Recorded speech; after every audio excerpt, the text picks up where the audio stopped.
Nous voici chez Robert et Nicole. Ce sont les derniers antiquaires nautiques de Belgique, mais malheureusement, leur magasin est menacé de fermeture en raison de la prétendue vétusté des lieux. Mais vous allez voir que le couple est prêt à se battre jusqu'au bout pour sauver le commerce qu'ils ont mis toute une vie à construire. Robert pourrait parler des heures de sa passion pour la marine. Il connaît par cœur l'histoire de chaque objet qu'il vend dans son magasin. Je construisais des bateaux historiques, des bateaux de guerre en plastique. Et petit à petit, je suis passé au bois parce que je trouvais que c'était une matière beaucoup plus noble que le plastique. Et à ma grande stupéfaction, j'avais des gens qui étaient intéressés par les produits que je fabriquais et qui voulaient me les acheter. Alors pourquoi ne pas en faire un commerce ? Il y a 21 ans déjà, Robert décide de louer le rez-de-chaussée d'un immeuble pour y installer son magasin. Situé à 2 pas de la Grand Place de Bruxelles, le commerce rencontre vite un franc succès. L'antiquaire en profite pour reprendre la librairie voisine et même pour étendre son activité d'antiquaire au secteur de l'aviation. Au fil du temps, en fait, les gens nous posaient la question, tiens, ça n'existe pas sur l'aéronautique, pourquoi ? Et alors on s'est un petit peu concerté, on s'est dit pourquoi ne pas créer aussi un espace aéronautique. Et on s'est lancé dans l'aventure de l'aviation également.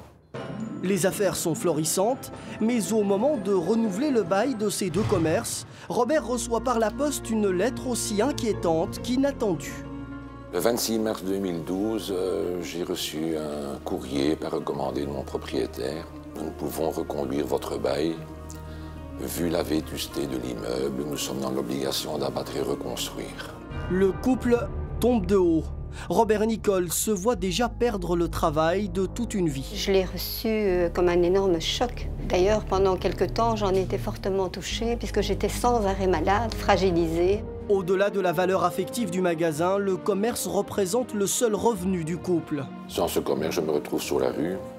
Je me retrouve pratiquement SDF parce que je n'ai plus envie de recommencer à mon âge la bataille que j'ai menée ici depuis plus de 20 ans. Par contre, Robert est bien décidé à se battre pour rester sur place. Il tente de démonter l'argument avancé par son propriétaire en demandant une contre-expertise. Effectivement, il y a des fissures, quelques fissures dans la façade arrière qui font 42 cm sur 3 mm d'épaisseur.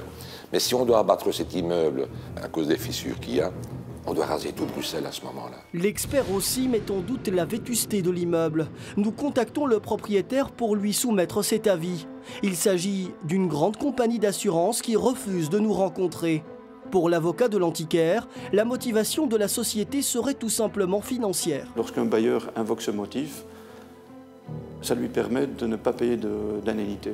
Mais il faut bien sûr, dans ce cas-là, c'est la loi qui le requiert et la jurisprudence, que le motif soit sincère. On ne peut pas invoquer la vétusté pour ne pas payer une indemnité si, en réalité, l'immeuble n'est pas du tout vétuste. Si le propriétaire n'offre pas d'indemnité à Robert, il lui propose néanmoins de réintégrer les lieux une fois les travaux terminés. Impensable pour le couple. Et même si je devrais revenir dans les lieux dans plusieurs années, ils auront réduit les plafonds. Ma décoration sera plus ce qu'elle est aujourd'hui. Il faudrait tout recommencer à zéro. Et ça, je crois que c'est absolument impossible. Quand vous avez passé la soixantaine, de reconstruire de nouveau quelque chose, de remettre toute votre énergie que vous avez quand même un petit peu perdue au fil des années. La bataille administrative contre le promoteur immobilier s'annonce longue et épuisante. Devant notre caméra, Robert craque. C'est toute ma vie. C'est toute une vie, ce commerce.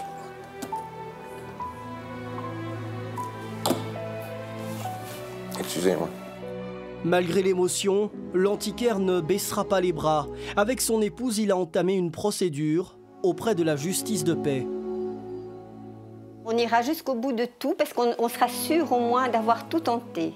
Je suis le dernier des Mohicans, le dernier Gaulois à continuer ce genre de commerce. Et je trouve que c'est un commerce historique. Je trouve que je dois pouvoir donner aux jeunes cette envie d'avoir envie. Robert, est-ce que depuis le reportage, les nouvelles sont un peu meilleures pour vous? Mais depuis votre reportage, il y a eu la concertation à l'urbanisme le 28 janvier, qui a l'unanimité à refuser la démolition et la reconstruction de l'immeuble. Et grâce à cela, la juge a ordonné la réouverture des débats au mois de septembre. Alors qu'est-ce que ça représente pour vous concrètement? On peut dire que vous êtes en sursis. Mais je suis en sursis jusqu'au mois de septembre, étant donné que la réouverture des débats aura lieu au mois de septembre avec la juge de paix et mon propriétaire. Donc nous attendons la décision au mois de septembre de ce qu'elle va décider, si on pourrait rester ou pas. Eh bien alors on ne manquera pas bien sûr de prendre de vos nouvelles en septembre. Merci beaucoup.